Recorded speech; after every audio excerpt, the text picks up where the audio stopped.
Hi, welcome my channel. Today's story is about sacrifice, boundaries, and self-worth. Stay tuned for Olivia's journey to reclaim her life. Olivia had always considered herself lucky to have such a close-knit family. Growing up, her parents, Daniel and Marie, had instilled in her and her older sister, Sophia, the values of loyalty, love, and unwavering support. Their home had always been warm and full of laughter, a place where family came first. No matter what, Sophia, 3 years older than Olivia, had always been the confident and outgoing one, the kind of person who could light up a room with her presence. Olivia, on the other hand, was the more responsible and pragmatic sibling, a natural problem solver who had learned from an early age to be the steady hand in moments of crisis. Despite their differences, the sisters had always been close. Even as they grew into adulthood and built their own lives, their bond remained strong. Now, at 27, Olivia had carved out a stable life for herself as a graphic designer. Working for a mid-sized advertising agency in the city, she had a cozy apartment, a solid career, and a promising future. Though she wasn't one to be reckless with money, she had finally reached a point where she could afford the little luxuries she had always dreamed of: weekend trips with friends, a monthly spa day, and the occasional splurge on designer shoes. More importantly, she had the freedom to make her own choices, a sense of control over her life that she deeply valued. Sophia, at 30, had a life that looked picture perfect from the outside: a stable job as a retail manager, 2 beautiful sons, and a charming husband, David, whom she had been with for nearly a decade. To Olivia, Sophia's life had always seemed like the blueprint for success: a loving family, a nice suburban home, and the kind of stability that their parents had always wanted for them. Olivia admired Sophia's strength and ability to juggle work and motherhood, often telling her how incredible she was for managing it all. Sophia would simply laugh and say, "You'll understand when you have kids one day." But beneath the surface, cracks had begun to form in Sophia's seemingly perfect world. There had been signs, subtle at first, then impossible to ignore. The way Sophia's voice would tighten when she spoke about David, the rare but visible moments of exhaustion in her eyes when she thought no one was looking. Olivia had noticed but had never pried, assuming that all marriages had their ups and downs. She believed, as she had been raised to, that family always found a way through hard times together. But when the truth finally came out, it wasn't just a rough patch, it was a complete collapse. One evening, Sophia showed up at Olivia's apartment, her face pale, eyes red and swollen from crying. "David cheated on me," she had whispered, her voice barely audible, "with someone from work." Olivia had been stunned, struggling to find words to comfort her. As Sophia broke down in front of her, Olivia had only one thought: no matter what, I will be there for her. That night, as her sister sobbed into a cup of tea, Olivia made an unspoken promise to herself: she would do whatever it took to help Sophia through this. What she didn't know then was that this promise would come at a cost. A cost that would slowly chip away at her independence, her finances, her time, and, before she even realized it, her entire sense of self. The weeks following Sophia's revelation were some of the hardest Olivia had ever witnessed her sister endure. Sophia had always been the strong one, the sister who never backed down from a challenge, but now she was a shell of herself. The house she had once kept meticulously tidy was in disarray, laundry piling up, dishes left untouched in the sink. She barely ate, barely slept, and when she did speak, it was often in hushed, tired tones that made her seem years older. David had left almost overnight, packing a bag and moving into an apartment across town. He had tried to justify his actions with empty excuses about how their marriage had lost its spark. But Sophia saw it for what it was: a betrayal of everything they had built together. Worse, David had been reluctant to commit to child support, dodging conversations and making excuses about his finances. Sophia had sat across from Olivia at the kitchen table, clutching a cup of coffee like it was the only thing keeping her grounded. "I don't know how I'm going to do this," she admitted, her voice raw. "The lawyer costs a fortune, and without David's financial help, I can't even cover the rent on my own." Her hands trembled as she pushed a stack of unpaid bills toward Olivia. "And the boys, how am I supposed to do this alone?" Looking at her sister, Olivia didn't hesitate. "You're not alone," she assured her, reaching across the table to squeeze Sophia's hand.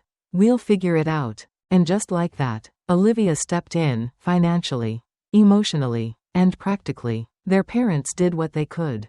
But they were nearing retirement and couldn't take on too much burden. Instead, they pitched in by stocking Sophia's fridge every Sunday, making sure there was always food for the boys. Olivia, however, took on a much bigger role. She offered to cover half of Sophia's rent, a sum that was a significant dent in her own salary, but one she didn't think twice about paying. She rearranged her work schedule so that she could help with childcare, since she finished work at 4 p.m. while Sophia worked until 6 o'clock. Olivia started picking up Noah and Liam from their after-school program and bringing them to her apartment. She would help them with homework, make them snacks, and keep them entertained until Sophia picked them up. Weekends, once reserved for brunches, shopping trips, or quiet evenings alone, became Aunt Olivia time. She took the boys to the amusement park, the children's museum, or the arcade, anything to make their lives feel as normal as possible. She paid for everything without hesitation, buying movie tickets, snacks, and even little treats to cheer them up. It was worth it every time she saw their faces light up with excitement. At first, Sophia was overwhelmingly grateful. She would often pick up the boys and hug Olivia tightly, thanking her over and over again.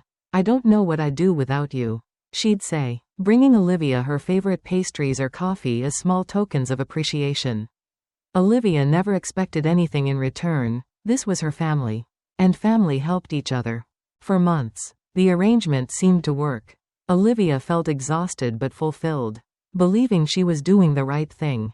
But as time passed, small things began to change. Sophia started coming home later and later, apologizing with rushed excuses about work. At first, Olivia dismissed it as understandable. Sophia was struggling to adjust to being a single mother while holding down a demanding job. But soon, the excuses became more frequent. Sophia would text instead of call, her messages becoming more like instructions than requests. Running late, feed the boys dinner. It wasn't a question, it was an expectation, and Olivia didn't realize it yet.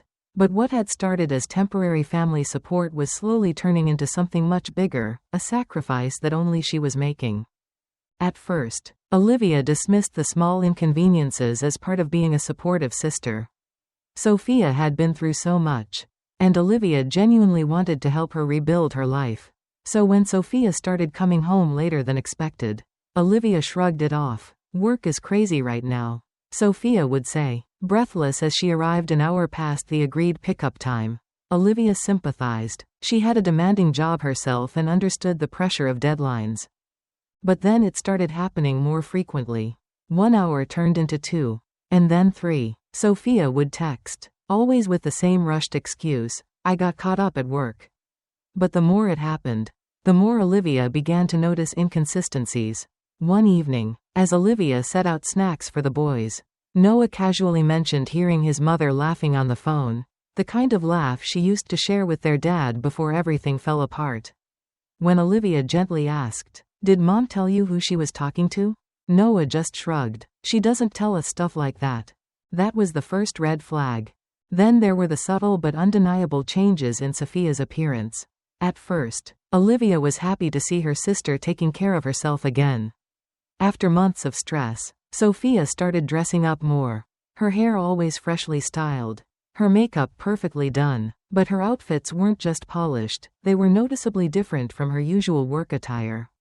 Form-fitting dresses, low-cut tops, high heels, things that didn't quite match her role as a retail manager. One evening, as Olivia handed over the boys, she casually commented on Sophia's new look. "New style?" she asked with a small smile. Sophia hesitated for a fraction of a second before answering, "Just trying to feel like myself again." Her voice was breezy, but something about her tone felt off.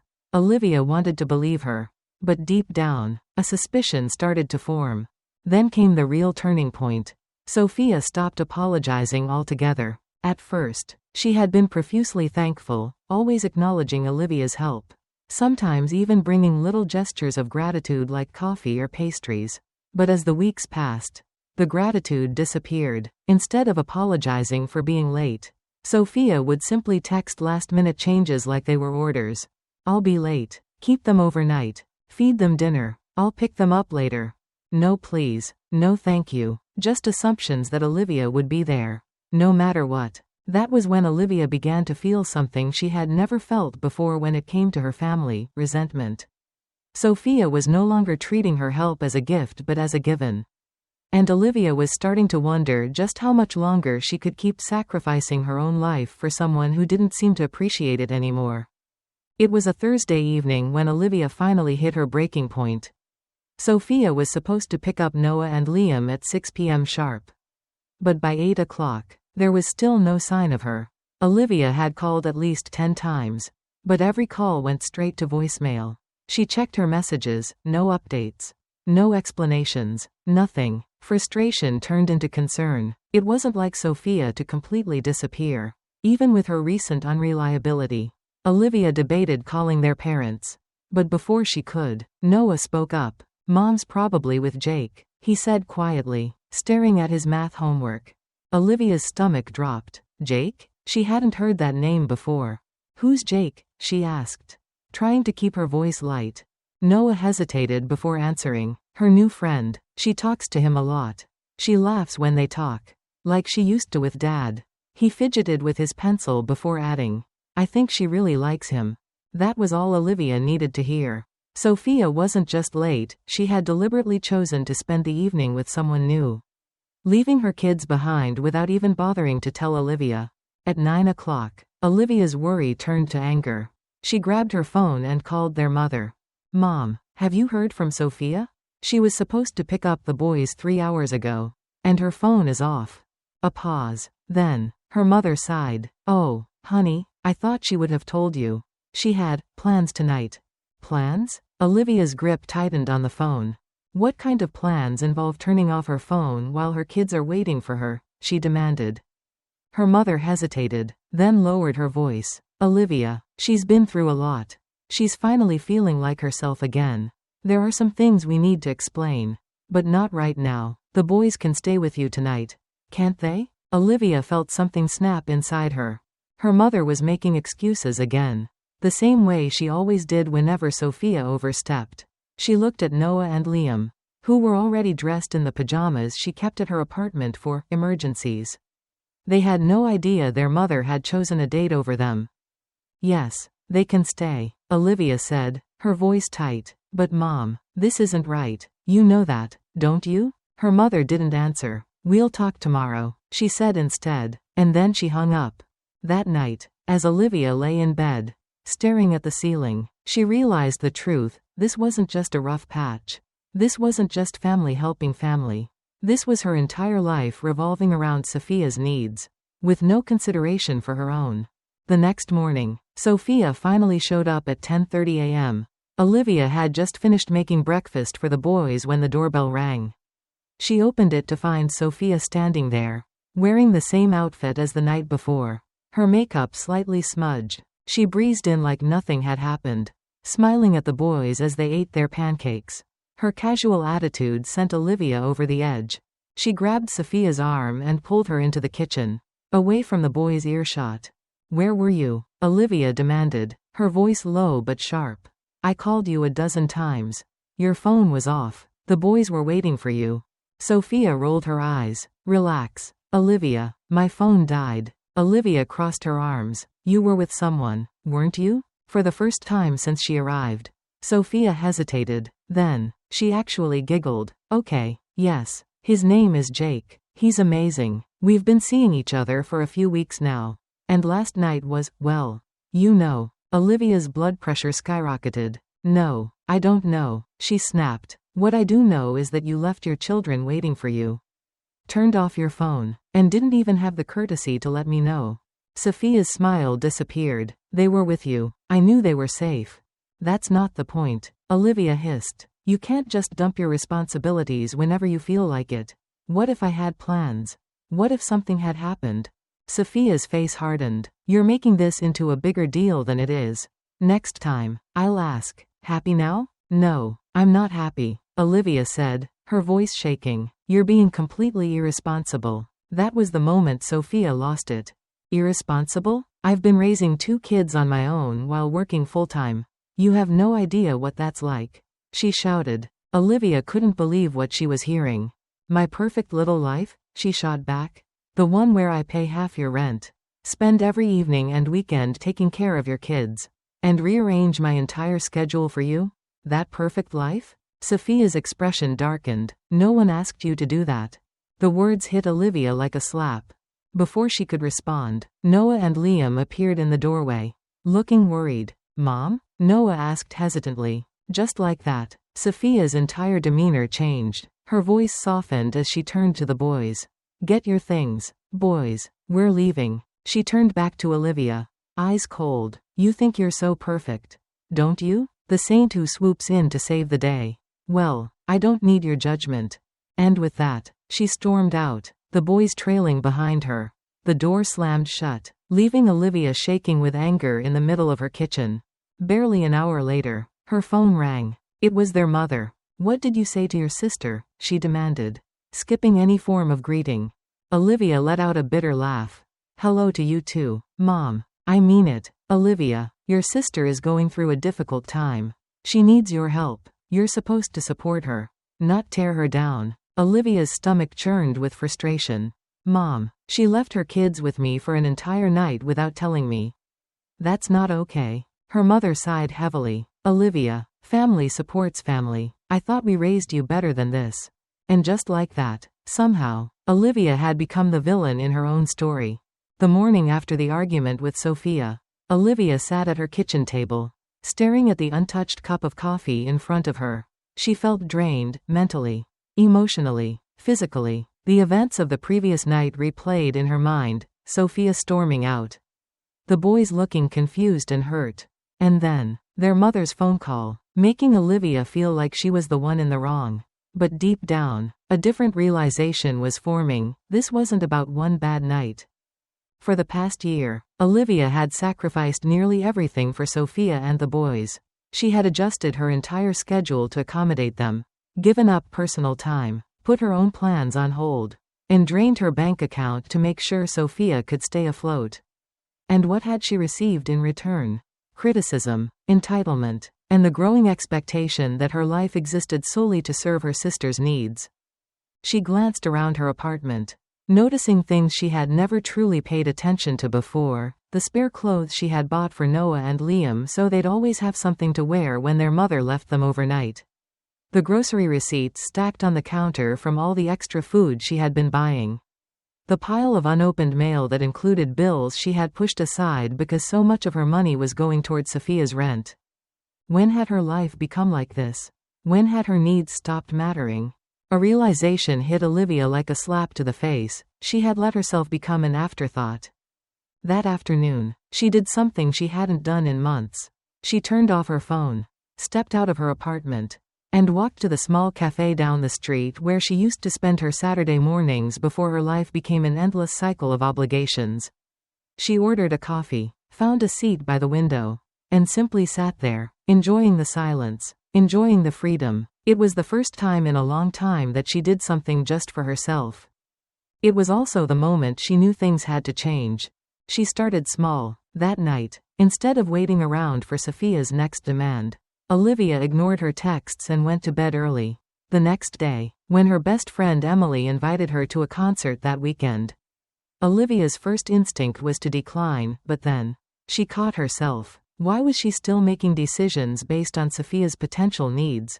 "Yes," Olivia said firmly, "I'd love to go." And then came the big step. On Monday morning, Olivia sent Sophia a text. "I love Noah and Liam, but I can't be your backup plan anymore. I won't be available to watch them until you start respecting my time and my boundaries."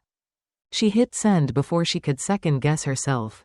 Sophia read the message almost immediately but didn't reply. "Fine by Olivia." She had said what needed to be said. That week, Olivia started reclaiming her life. She signed up for a boxing class, something she had always wanted to try but never had time for. She went out for drinks with coworkers after work without worrying about rushing home. And most importantly, she stopped feeling guilty for putting herself first. Then, on her second week at boxing class, she met Daniel. Tall, strong, with an easy smile and kind eyes. He was the instructor. After class, he approached her as she was wrapping up. "You're a natural," he said with a grin. "First time?" Olivia laughed. "First time doing something just for me in a long time." Daniel's smile widened. "Well, in that case, how about grabbing a coffee? Maybe make it a habit?" For the first time in a long time, Olivia felt a rush of excitement for her own life, for her own happiness, and she wasn't going to let anyone take that away from her again. For the next few weeks, Olivia stuck to her boundaries. She no longer answered every text from Sophia, no longer rearranged her life at the last minute, and most importantly, she no longer allowed herself to feel guilty for saying no. Sophia, of course, was furious. The once friendly texts turned into cold, passive-aggressive messages. Instead of asking for help, Sophia now issued short, clipped instructions like, "The boys need dinner. Make sure they eat," or, "Running late. Keep them overnight." But Olivia didn't reply. She had made herself clear. Then came the Saturday morning that shattered everything. Olivia was buried in work, trying to meet a tight deadline for an important client presentation on Monday. She had already told Sophia earlier in the week that she wouldn't be available that weekend. It had felt good to say it, to set a boundary and stick to it. She assumed Sophia had made other arrangements. But then, at 11 a.m., Olivia's doorbell rang. She opened the door to find Sophia standing there with Noah and Liam, all three smiling like nothing was wrong. "Surprise," Sophia said, nudging the boys inside before Olivia could react. Olivia immediately stepped in front of them, blocking the doorway. "What are you doing here? I told you, I have work today." Sophia's smile barely wavered. "Oh, come on, Liv. It's just for a few hours. The boys brought their tablets, they won't bother you." Olivia shook her head, standing firm. "No, Sophia, I specifically told you I couldn't watch them today." Sophia's friendly facade dropped in an instant. Her face hardened. "Wow, you're really being selfish, aren't you?" Olivia felt her temper flare, but she forced herself to stay calm. "I'm not being selfish. I told you in advance. You should have made other plans." Instead of responding to Olivia, Sophia turned to the boys, her voice suddenly dripping with disappointment. "I'm sorry, guys. Aunt Olivia doesn't want to spend time with you today. She's too busy." Noah and Liam's faces fell instantly. Olivia stared at her sister in shock. This was manipulation, pure and simple. "That's not what I said. And you know it," Olivia snapped. But Sophia was already ushering the boys back toward the elevator. As the doors closed, Olivia stood frozen in place, her hands shaking with frustration. Sophia had crossed a line, but Olivia had no idea just how far she was about to go. 2 hours later, Olivia's phone rang. It was Noah. "Aunt Olivia?" His voice was small, hesitant. "We're at the Westfield Mall. Mom said to call you." Olivia's stomach dropped. "Wait, where's your mom?" Noah hesitated. "She said she had to go do something with Jake. She told us to stay in the food court and call you to pick us up." For a moment, Olivia couldn't breathe. Sophia had left her 2 young children alone in a crowded mall and told them to call her, knowing full well Olivia would never abandon them. White-hot rage surged through Olivia. "Stay exactly where you are. Don't move. I'll be there in 15 minutes. She grabbed her keys, abandoning her work without a second thought. When she arrived at the mall, she spotted Noah and Liam sitting exactly where Noah had said, a half-eaten pretzel in front of them.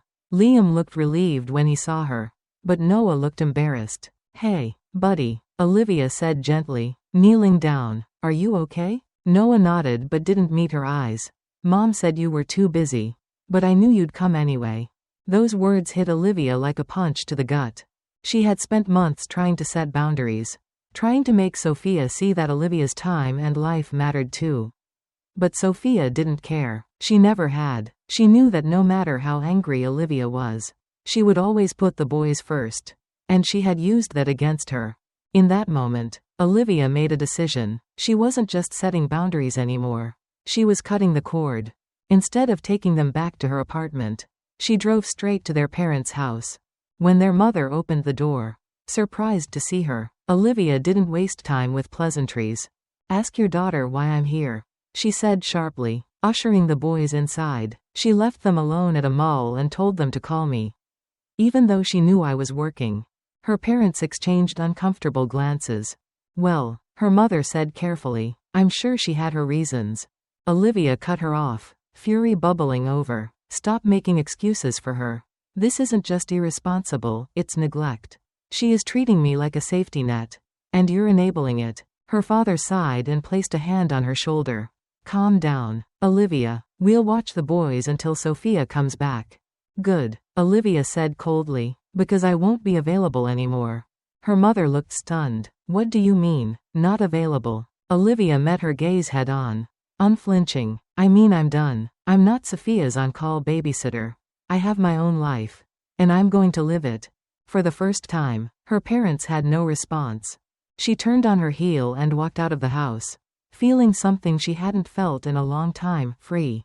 For the first time in over a year, Olivia's life was finally her own again. No more last-minute texts demanding favors. No more weekends spent juggling childcare instead of doing what she wanted. No more sacrificing her happiness for someone who didn't respect her. At first, the silence in her apartment felt strange. There were no cartoons blaring in the background. No little voices asking for snacks or help with homework. But slowly, she began to realize something. She had forgotten what it felt like to live for herself. She embraced it with open arms. She started saying yes again, yes to last-minute dinner plans with friends. Yes to a weekend hiking trip. Yes to staying up late watching movies in bed without worrying about a 6 a.m. wake-up call from her nephews. She even went shopping for herself for the first time in months. Buying a dress she had put back weeks ago because she had been too focused on saving for Sophia's rent. The guilt she had once felt for spending money on herself had finally started to fade. But the biggest change came in her boxing class. Daniel, the instructor, had become more than just a coach. Every session, Olivia felt herself growing stronger, not just physically, but emotionally, too. She found herself looking forward to the end of class, when Daniel would stick around just a little longer to talk to her. One evening, as they packed up their gear, he leaned against the boxing ring ropes and smiled at her.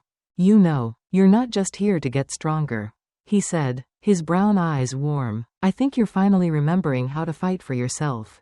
His words hit her deeper than he probably realized. She smiled back. Yeah, I think you're right. After class, he asked her out for coffee. Coffee turned into long walks in the park, which turned into late-night phone calls, which turned into dinner dates. Before Olivia even realized what was happening, Daniel had become a part of her life. He was patient and thoughtful, always encouraging her to put herself first. When she told him about everything she had been through with Sophia, he didn't judge, he just listened. And for the first time in a long time, Olivia felt truly seen. Then, one evening over dinner, Daniel reached for her hand. I know we haven't been together long, but I'd love to take a trip together, he said. My buddy has a timeshare in Bali, and he's offering me a